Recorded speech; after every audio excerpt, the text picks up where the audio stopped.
Oh, une clé USB. Et là, vous ne le savez pas, mais vous avez été hacké. Si, regardez mieux. Et oui, et avec ça on peut faire bien mieux que de juste lancer une vidéo, voler des mots de passe, installer des backdoors, installer un ransomware. Les applications possibles sont très diverses mais pour autant bien réelles. Mais comment ça fonctionne globalement tout ça? Et comment avec une clé à 2 € qui ressemble à ça, oui, on peut complètement verrouiller votre ordinateur? Bon, tout d'abord, ça fonctionne comment en fait ce truc? Eh bien c'est pas vraiment une clé USB, c'est un périphérique qui va émuler par exemple un clavier ou une souris. Donc on peut faire en sorte de faire bouger la souris aléatoirement, comme ça.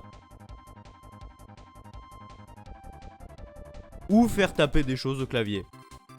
Et c'est cette petite partie qui paraît anodine qui va nous intéresser. Parce que sur Windows, techniquement, on peut tout faire au clavier. Donc par exemple, ouvrir l'invite de commande en mode administrateur et ensuite mettre une commande. Donc là, on va analyser comment j'ai fait. Avec cette ligne, j'ouvre le menu Run. Ça, c'est pour ouvrir l'invite de commande. Donc vous voyez, je mets LN, comme ça entre direct la commande. Et ça, c'est pour taper et envoyer le lien. Et du coup, ça fait le résultat qu'on a vu en intro. Maintenant, on va parler un peu plus de l'appareil en lui-même. Au niveau de ses caractéristiques techniques, on voit qu'il a seulement 6 kilooctets utilisables. Pour information, une image en 720p c'est environ 500 kilooctets. Le HTML de la page d'accueil de Google c'est 200 kilooctets et juste ce paragraphe c'est environ 265 octets. Donc comme ça on peut se dire que c'est assez limité. Mais que nenni! Parce que même si ça peut pas stocker énormément de données, on peut exécuter un script qui télécharge un fichier exécutable sur internet et là les possibilités sont infinies. Et c'est extrêmement facile à faire.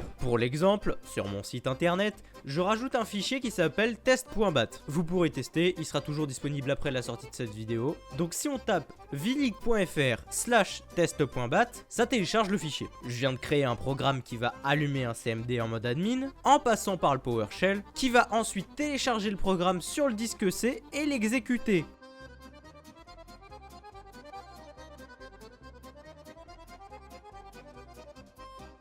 Bon, là le programme est sans danger, c'est un truc un peu buggé que j'ai demandé à ChatGPT de générer. Par contre, maintenant, je pourrais faire la même chose qui récupère des choses comme des mots de passe, des historiques ou je ne sais quoi sur votre ordinateur et les envoyer sur mon serveur. Et ça serait assez rapide pour que vous n'ayez même pas le temps de réagir. D'ailleurs, c'est un peu le seul avantage d'avoir une co pourrie quand on y pense. Hop, je vous interromps quelques secondes pour vous demander de vous abonner. Sinon, je viendrai chez vous pendant la nuit et je brancherai la clé USB avec le Rickroll. Donc c'est à vous de voir. Et mettez un like aussi, ça fait toujours plaisir. Enfin bref, reprenons. Mais le mieux là-dedans, ou le pire, ça dépend du point de vue, c'est que ça peut pas être arrêté par un antivirus. Bah oui, parce que pour l'ordinateur, l'utilisateur, donc vous avez entré la suite de touches. Donc certes à une vitesse très rapide, mais lui il se pose pas de questions. Téléchargez le programme et l'avez exécuté en mode admin. Donc selon lui, vous avez fait tout ça de votre propre chef. Donc pourquoi se méfier? Donc il va juste faire tout ce que la clé va lui demander d'exécuter et rien ne va être fait pour le contrer, vu qu'il comprend même pas qu'il y a un problème. Bon, après quand vous voyez cette clé, vous pouvez vous dire qu'elle paie pas de mine. Mais bon,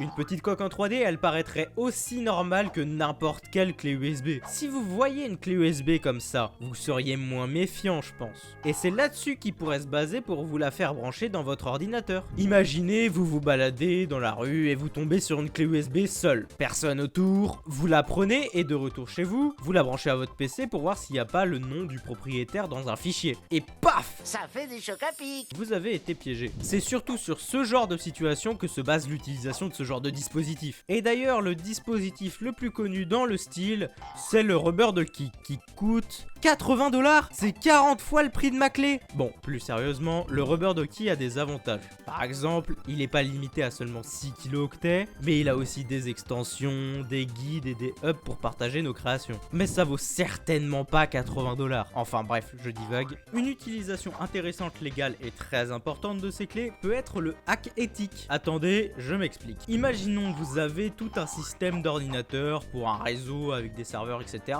Donc un truc pour une entreprise ou juste pour vous, on s'en fout. Vous avez sécurisé du mieux que vous pouviez. Mais à un moment, faut bien tester toutes les sécurités. Donc là, ces clés interviennent, vous la branchez avec un script précis sur tous les PC, serveurs quoi, pour vérifier que toutes les sécurités sont bonnes, tout simplement. Ça permet de 1, gagner beaucoup de temps par rapport à si vous le faisiez à la main, et de 2, pouvoir chercher des tonnes de scripts préfaits sur internet. Donc pour la sécurité, ça peut être pas trop mal du tout. Vous savez ce qui est légal aussi? Rejoindre discord.vilig.fr. C'est un serveur sympa où on parle d'informatique et où on déconne un peu. Donc venez, c'est cool. Ces appareils globalement ne sont pas pas fait pour faire le bien. Après, on peut toujours faire preuve de créativité, juste avoir une clé pour faire des macros pour rigoler ou lancer des programmes, hein. Mais en très grande majorité, ce sera soit pour être chiant, comme avec le mouvement de souris que j'ai montré tout à l'heure, soit pour être malveillant, en volant des mots de passe ou en installant des logiciels malveillants sur votre ordinateur. Voilà.